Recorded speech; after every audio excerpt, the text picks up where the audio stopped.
Para la receta de esta semana os voy a recomendar Macho el Recio, un vino tinto elaborado por la bodega Macho, ubicado en la denominación de origen Toro.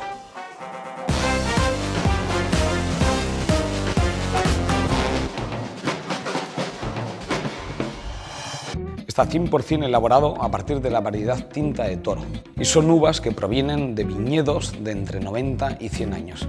Macho el Recio pasa una crianza de 14 meses en barricas de roble francés, tras la cual el vino se clarifica con procesos naturales. Es un vino intenso y elegante. En nariz destacan los aromas de fruta negra madura en perfecta armonía con las notas tostadas de la crianza.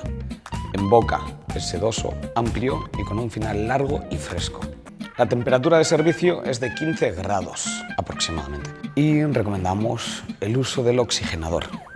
Marida perfectamente con carnes rojas a la parrilla, jabalí, arroces de carne, quesos curados, asados, carnes rojas con salsa o caza mayor.